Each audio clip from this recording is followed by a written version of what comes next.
पन्नों की दास्तां।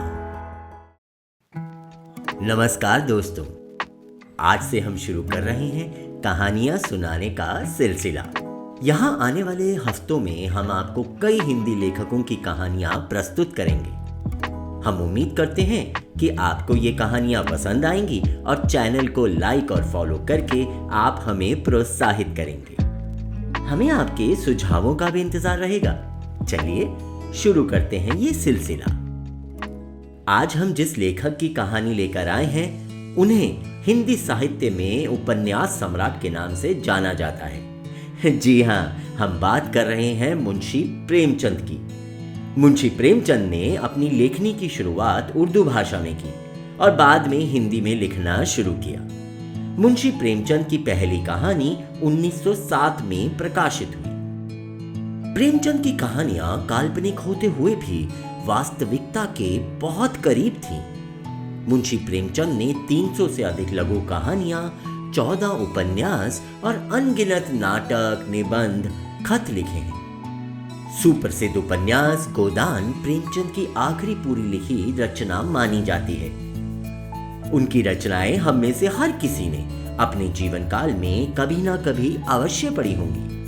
आज हम जिस कहानी को लेकर आए हैं वो उनकी सुप्रसिद्ध रचना दो भाई है।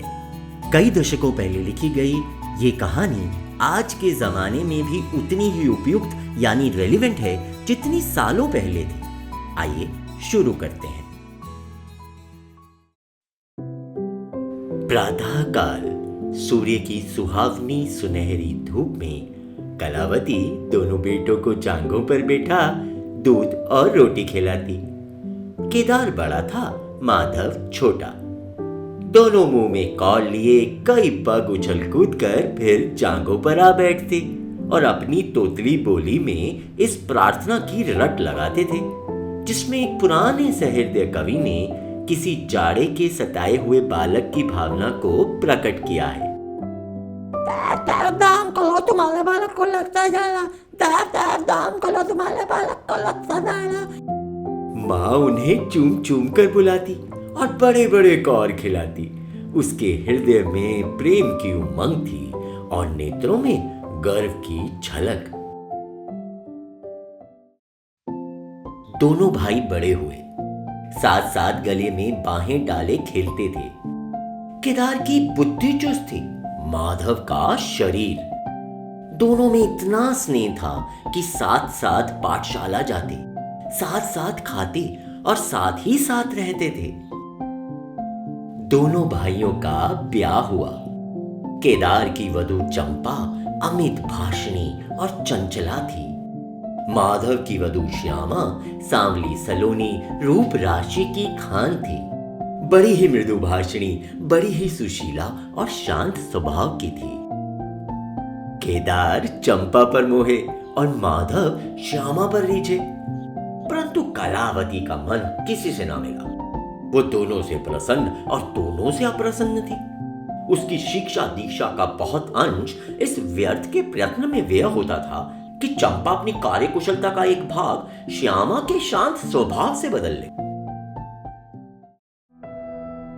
दोनों भाई संतानवान हुए। हरा भरा वृक्ष खूब फैला और फलों से लद गया, किंतु दोनों अप्रसन्न थे। माधव को धन संपत्ति की लालसा थी और केदार को अधिक संतान की अभिलाषा। भाग्य की इस कूटनीति ने धीरे धीरे द्वेष का रूप धारण किया, जो स्वाभाविक था। श्यामा अपने लड़कों को संवारने सुधारने में लगी रहती, उसे सिर उठाने की फुर्सत नहीं मिलती थी। बेचारी चंपा को चूल्हे में जलना और चक्की में पिसना पड़ता था। यह अनीति कभी कभी कटु शब्दों में निकल जाती। श्यामा सुनती, कुड़ती और चुपचाप सह लेती, परंतु उसकी यह सहनशीलता चंपा के क्रोध को शांत करने के बदले और बढ़ाती। यहां तक कि प्याला लबालब भर गया। हिरन भागने की राह ना पाकर शिकारी की तरफ लपका। चंपा और श्यामा समकोण बनाने वाली रेखाओं की भांति अलग हो गईं। उस दिन एक ही घर में 2 चूल्हे जले, परंतु भाइयों ने दाने की सूरत न देखी और कलावती सारे दिन रोती रही।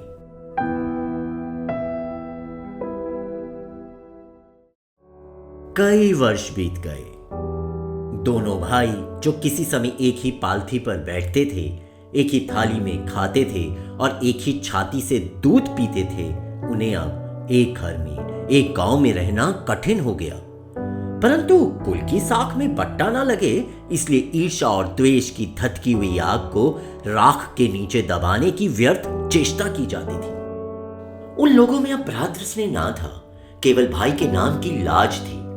मां भी जीवित थी, पर दोनों बेटों का बैर देखकर आंसू बहाया करती। हृदय में प्रेम था, पर नेत्रों में अभिमान ना था।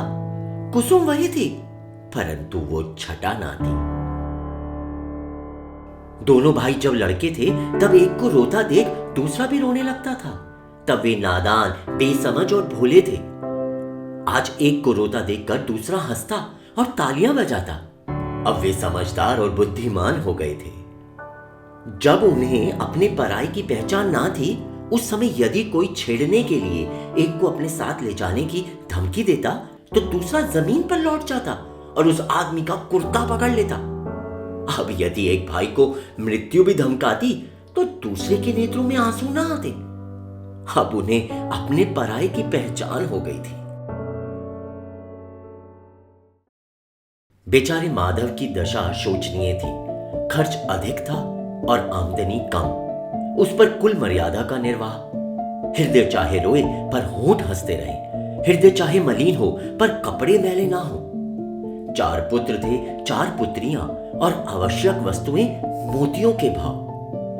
लड़कों का विवाह अपने वश की बात थी, पर लड़कियों का विवाह कैसे टल सकता। 2 पाई जमीन पहली कन्या के विवाह में भेंट हो गई। उस पर भी बाराती बिना भात खाए आंगन से उठ गए।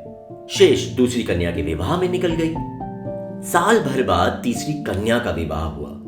पेड़ पत्ते भी ना बचे। हाँ, अब की डाल भरपूर थी, परंतु गरीबी और धरोहर में वही संबंध है जो मांस और कुत्ते में।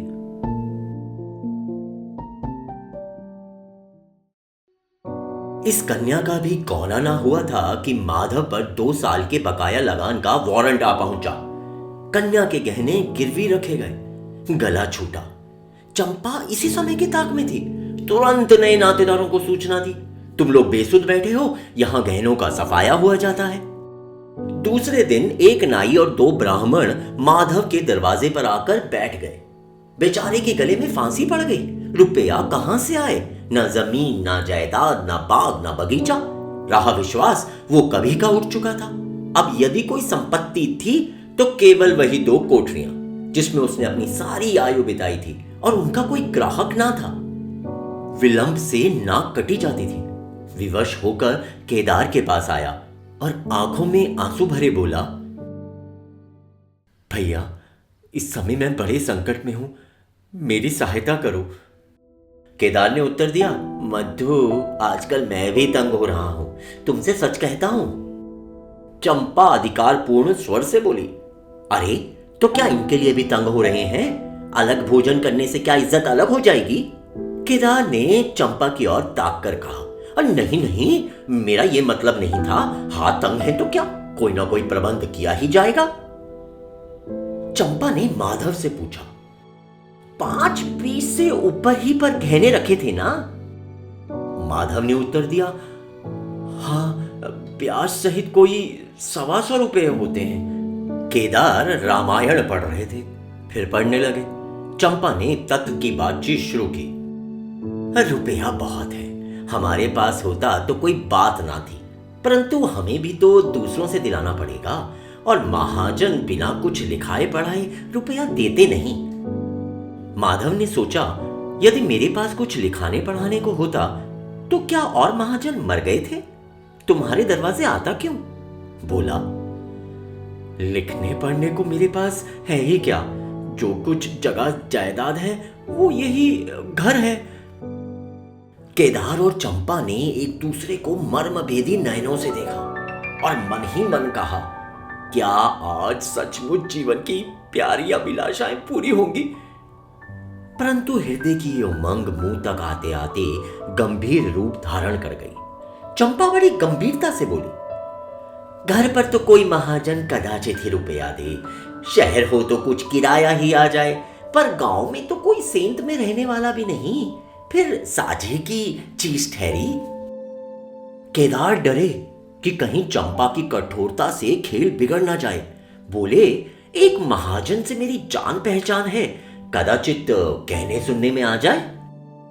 चंपा ने गर्दन हिलाकर युक्ति की सराहना की और बोली, पर 2-3-20 से अधिक मिलना कठिन है।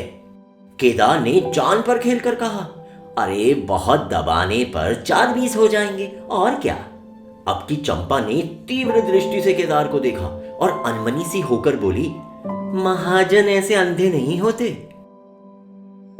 माधव अपने भाई भाभी के इस गुप्त रहस्य को कुछ कुछ समझता था। वो चकित था कि इन्हें इतनी बुद्धि कहां से मिल गई। बोला, और रुपए कहां से आएंगे। चंपा चिढ़कर बोली, और रुपयों के लिए फिक्र करो, 125 रुपये इन 2 कोठरियों के इस जन्म में कोई ना देगा। 4-20 चाहो तो एक महाजन से दिलवा दूं, लिखा पढ़ी कर लो। माधव इन रहस्यमय बातों से संशक हो गया। उसे भय हुआ कि ये लोग मेरे साथ कोई गहरी चाल चल रहे हैं। दृढ़ता के साथ उठकर बोला, और कौन सी फिक्र करूं, गहने होते तो कहता लाओ रख दूं, यहां तो कच्चा सूत भी नहीं है। जब बदनाम हुए तो क्या 10 क्या 50 के लिए, दोनों एक ही बात है। यदि घर बेचकर मेरा नाम रह जाए तो यहां तक तो स्वीकार है, परंतु घर भी बेचूं और उस पर भी प्रतिष्ठा धूल में मिले, ऐसा मैं ना करूंगा। केवल नाम का ध्यान है, नहीं एक बार नहीं कर जाऊं तो मेरा कोई क्या करेगा। और सच पूछो तो मुझे नाम की कोई चिंता नहीं है। मुझे कौन जानता है, संसार तो भैया को हंसेगा। केदार का मुंह सूख गया। चंपा भी चकरा गई। वो बड़ी चतुर वाक्य निपुण रमणी थी। उसे माधव जैसे गवार से ऐसी दृढ़ता की आशा ना थी। उसकी ओर आदर से देखकर बोली, लालू, कभी कभी तुम भी लड़कों की सी बातें करते हो। भला इस झोपड़ी पर कौन 100 रुपए निकाल कर देगा। तुम 125 के बदले 100 ही दिलवाओ। मैं आज ही अपना हिस्सा बेचती हूं, उतना ही मेरा भी तो है। घर पर तो तुमको वही 4-20 मिलेंगे। हाँ, और रुपयों का प्रबंध हम आप कर देंगे। इज्जत हमारी तुम्हारी एक ही है, वो ना जाने पाएगी। वो रुपया अलग खाते में चढ़ा लिया जाएगा। माधव की इच्छाएं पूरी हुई। उसने मैदान मार लिया। सोचने लगा, मुझे तो रुपयों से काम है, चाहे 1 नहीं 10 खाते में चढ़ा लो। रहा मकान, वो जीते जी नहीं छोड़ने का। प्रसन्न होकर चल पड़ा। उसके जाने के बाद केदार और चंपा ने कपट भेष त्याग दिया और बड़ी देर तक एक दूसरे को इस कड़े सौदे का दोषी सिद्ध करने की चेष्टा करते रहे। अंत में मन को इस तरह संतोष दिया कि भोजन मधुर नहीं परंतु भरपेट तो है। घर, हाँ, देखेंगे कि श्यामा रानी इस घर में कैसे राज करती है। प्रातः काल था। केदार के द्वार पर गांव के मुखिया और नंबरदार विराजमान थे। मुंशी दादाराम अभिमान से चारपाई पर बैठे रेहन का मसौदा तैयार करने में लगे थे। बार बार कलम बनाते और बार बार रखते, पर खत की शान ना सुधरती थी। केदार का मुखारविंद विकसित था और चंपा फूली नहीं समाती थी। माधव कुमलाया और उदास था। मुखिया ने कहा, भाई ऐसा हेतु न भाई ऐसा शत्रु। केदार ने छोटे भाई की लाज रख ली। नंबरदार ने अनुमोदन किया, भाई हो तो ऐसा हो। मुख्तार ने कहा, भाई सपूतों का यही काम है। दादा दयाल ने पूछा, रेहन लिखने वाले का नाम? बड़े भाई बोले, माधव वल्द शिवदत्त। और लिखाने वाले का? केदार वल्द शिवदत्त। माधव ने बड़े भाई की ओर चकित होकर देखा। आंखें टपटपाई। केदार उसकी ओर देख ना सका। नंबरदार, मुखिया और मुख्तार भी विस्मित हुए। क्या केदार खुद ही रुपया दे रहा है? बातचीत तो किसी साहूकार की थी। जब घर में ही मौजूद है तो इस रहननामे की आवश्यकता ही क्या थी? भाई भाई में इतना विश्वास। अरे राम राम, क्या माधव 80 रुपये का भी महंगा है? और यदि दबा ही बैठता तो क्या रुपए पानी में चले जाते? सभी की आंखें एक दूसरे से परस्पर बातें करने लगी, मानो आश्चर्य की अथाह नगरी में नौकाएं डगमगाने लगी। श्यामा दरवाजे की चौखट पर खड़ी थी। वो सदा केदार की प्रतिष्ठा करती थी, परंतु आज केवल लोक रीति ने उसे अपने जेठ को आड़े हाथों लेने से रोका। बूढ़ी अम्मा ने सुना तो सूखी नदी उमड़ आई। उसने एक बार आकाश की ओर देखा और माथा ठोक लिया। अब उसे उस दिन का स्मरण हुआ जब ऐसा ही सुहावना प्रभात था और दो प्यारे बच्चे उसकी गोद में बैठे हुए उछल कूद कर दूध रोटी खाते थे। उस समय माता के नेत्रों में कितना अभिमान था, हृदय में कितनी उमंग और कितना उत्साह। परंतु आज नैनों में लज्जा है और हृदय में शोक संताप।